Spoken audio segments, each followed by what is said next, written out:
Good morning and welcome to the early bird. And here we're looking at the Dow Jones on a daily chart, and there's not a lot of change. The change that we are sort of seeing in the US markets and also the Australian markets as well is that the last few bars here are getting weaker in terms of patterns and volume, and that's what we'll sort of be looking at. So we're kind of staying with the same theme here in terms of this being an impulse wave down, a third wave down, and this being a corrective wave up. And at some stage, it would roll over, and at some stage, we'd be looking at the 11,500. The 38.2 retracement level would be the 11,400. The 50% a little bit higher up here. But using the levels that I sort of understand that if you're working with a large number, in this case 11.5, I know it doesn't sort of sound as sort of big as 11,000 or 12,000, but for some strange reason it has its point to work with. So this is the one we're working with. But on top of that, the 11,650 is a number that comes into play a lot, and that's what we'd be looking at for a short-term high if the market went that high. So we're working with the 11,500, and look, it's fine for the market to pop up through that, but it's the retest back down that we're really interested in, if that's going to be the case. Because if it finds support at that point, then we would look for a more bullish run to the upside. So with that said, if we were looking for support on here, then we'll look at it would need like we'd be looking for a sort of a solid support on this level here. So we'd look for something like this in terms of coming back and retesting it a few times, like really sort of developing that support there. And if that's the case, then we would look to the long side in a more dominant way and look to that. But at that time, we would also have to consider another situation in here of the 61.8 retracement level back here at the 12,000. So that would also come into play. But we'll go step by step, because it's dangerous in going long under this level here. It just is, there's a lot of risk there, and I know that it's taking time. This particular move down through here was about 13 days, so using Fibonacci relationships, which are not that powerful in terms of time, more so in price, but 13 down here would give us 8 days this way here, 5 or 8. I think we've done sort of 4 at the moment. 1, 2, 3, 4. So we could sort of expect 8 through here. And yeah, I mean, if it got really sort of complicated, then we would have to look to the other side. We would have to look at 13 and we'll have to look at 21. But I think looking at 8 is reasonable, and it's kind of it's got to have the right look and feel about it. It's sort of like this one here had this many, and then it had this much correction here. So there's a relationship there, and that's the kind of relationship we're looking for here. So we've got that big move down through here. We don't sort of expect it in price, but we expect it in terms of time and also within that price there. So as you can see here, Friday wasn't that good, and we could sort of see the supply is in here. We just need to see how this sort of looks, but we are kind of expecting it to come up through here, run out of steam, and then make its way down further down to the 10.1 and 10,000 and so forth. So we just got to kind of let this play out here, and this would be the same with most markets as well. So when we're looking at just have a look at the local market here, just for while we're here, and we've got this daily chart up here. It's just a bit easier to sort of look at. You can kind of see that this move coming up here, this was nice and strong here, then this one, and then this one struggled a bit, didn't really sort of get up there, and this is where the Dow had that anyway, didn't move up very far there either. But also what we're seeing here is we're seeing lower volume play out through here. Sure, it is a lot of volume in compared to this over here, but the way I see it is that this bar's fine, this one is less than that one's less than that one's less than that one. So it's telling me the trend's going up, but it's going up on less and less volume all the time, so it's diminishing. So it's kind of running out of steam a little bit.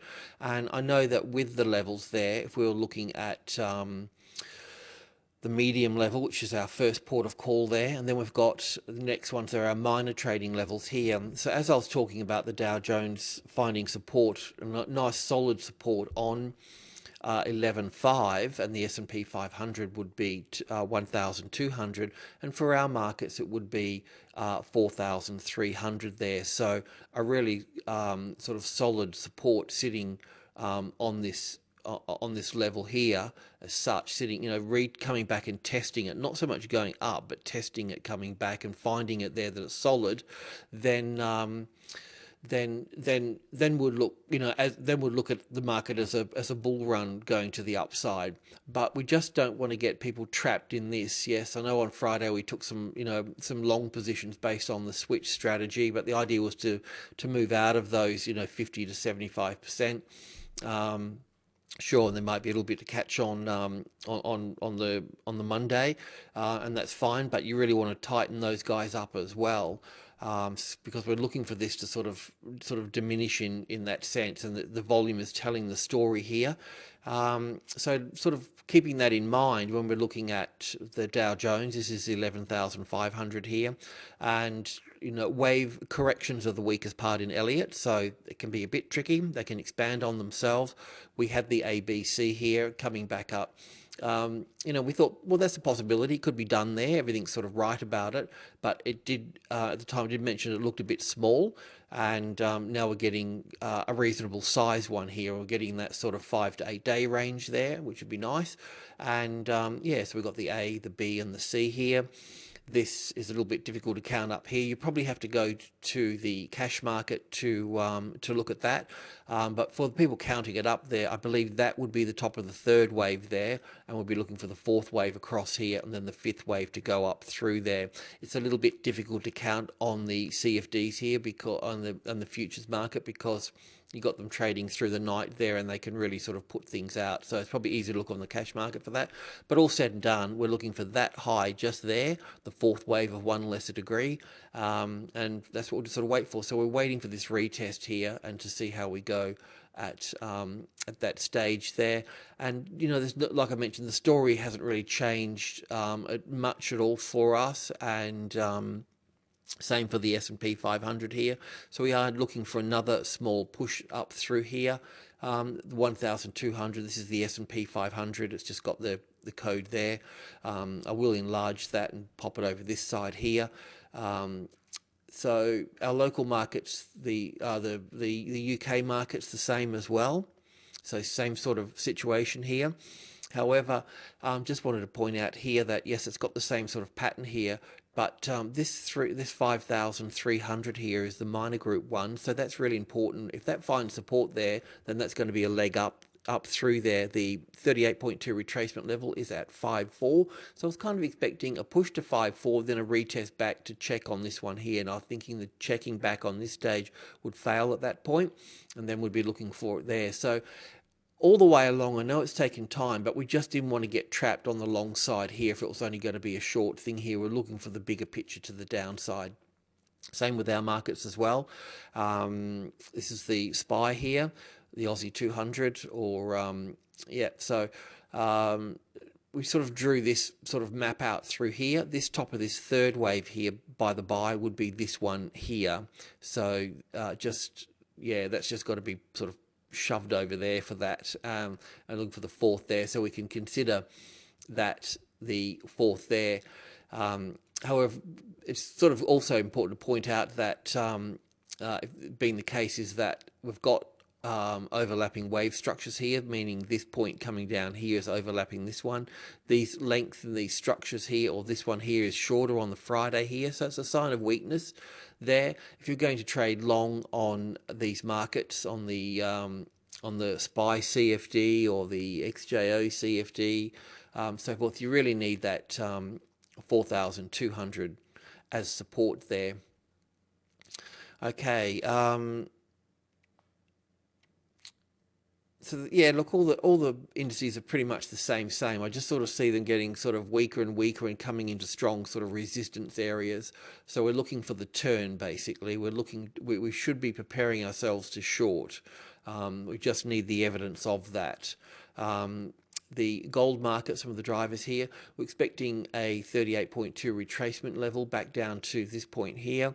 We could say already this little section down here is in 5 waves for the A wave, a B and a C here, but we'll just see how that pans out here, and how it goes if it goes back up from there. But you'd expect to bounce off the low of the previous third, fourth wave here. But let's just see if this comes down here a little bit further. And the other thing that that we sort of want to have a look at here a little bit is the silver market as well. Here's the medium level here 4, and any long positions taken here would need this to be taken back up on the other side. You would need support on this level here before you took any long positions here. Otherwise, you just naturally hold short here. The oil market's just following gold, following stock, the Dow and so forth. But what we can say about this is that it actually has moved up a bit, sort of moved up higher than stock, which I thought was sort of interesting. Stock really has just moved up about sort of here a bit, where this one's moved a bit further in terms of this this pattern through here. This would be the same pattern as the indices here. But anyway, if you're trading this through here, we're kind of expecting a top to come into play here. However, the evidence is not there, and it's still got bullish evidence to it because it's got support at 85 here, and this move down here is in 3 waves here. It's pretty easy to see those 3 waves there. If that turned into 5 waves in terms of 1, 2, 3, 4 and 5 down here, then if we've got 5 waves here, then we'd have a top in place here, and we'll take that from there. But as it stands, we can expect the Dow to have one more push higher, and we'll see this push higher up to the 88 based on the 85 support there. And the copper market, as a rep for the base metals, you can see that it's also got the same pattern as the indices as well. In fact, it's even weaker than the indices. It's not really pushing up at all, is it? You know, the indices have actually made a bit of an effort to get up here. This one has been really quite slack. This is on the 30-minute chart, copper, but it's got the same pattern through here, and we'll consider this corrective as well. And we can allow this market to push up to the 420 here. Don't know if it's going to do that. It's still really sticking to the medium level 4 here. So this is just a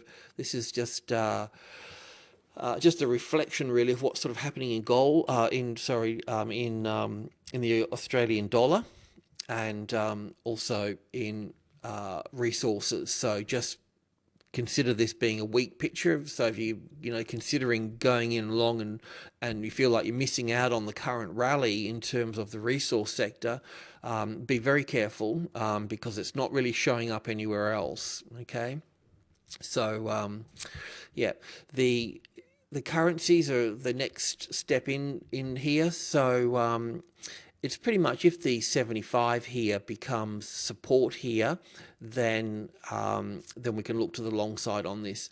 I know that the 76.50 is the sort of technical level, but we need to make a move before that. So the 75 is the resistance there. If that becomes support, then we'll be looking for the long on that side, and otherwise we'll be looking for the short on this side here. We'll need to see the euro push up. So with the euro, as you know, we've got the 144 in the euro and the 140. They're the parameters that we're sort of working with, but we can make that smaller now. We can come in and say, well, look, the 42 is really starting to play out that could be up a little bit there. It's really starting to play out as a support, and we can also say that the 43 here is the resistance here. So we've got this smaller range here. So depending on how you trade and what you do in that, my point is just to say that if this moves up through the 43 this time, and you have to wait for the retest, or if it finds support on 43, then start seriously looking to the upside, and then you would also be looking for the downside in the US dollar index.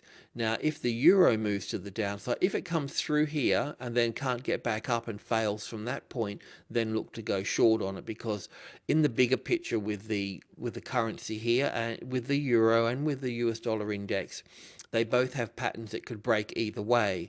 So we don't want to marry the situation of one side of it. We'll just sit quietly and patiently and wait for the evidence to blow in the wind. So we know that this top 144 and the 140 here, but should start making a move before that, and the move would be resistance at 142 or support at 143 there.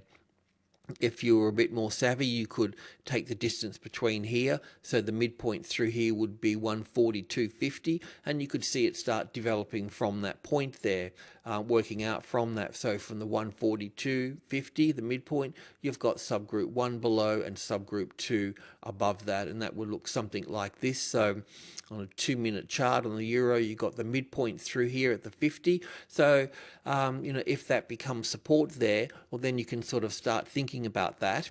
And then if the 72 up here became support, you can build very, very small positions into this here. And then when the 143 becomes support, then you can add to that as well. So it's a really good opportunity for a long-term trade here.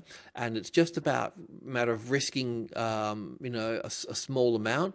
If you trade in 5 contracts, then if the 50 becomes support here, then just get one. And if that becomes support, then get another one. If that 43 becomes support, get one, and then try and get another one through the subgroup 1 area of that and build into that side. And that would be the same to the short side as well.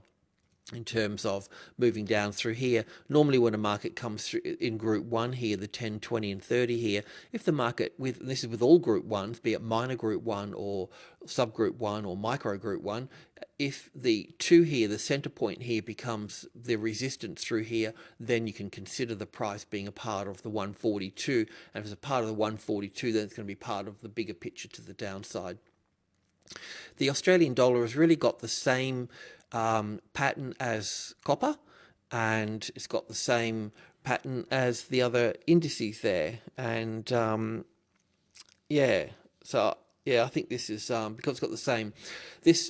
Our market, the Australian dollar here, sometimes has got the same pattern as the ASX 200, and sometimes it hasn't. And I sort of consider that partly because the difference in pattern is partly because of offshore money coming in. They would rather play the dollar and pick it up that way rather than buying stock. And when these have got the same patterns like this, it's normally a situation of overseas money coming in at this stage. But as you can see, this is very close to the position on copper. Also, what we've got here as well, I've put this wave 4 here.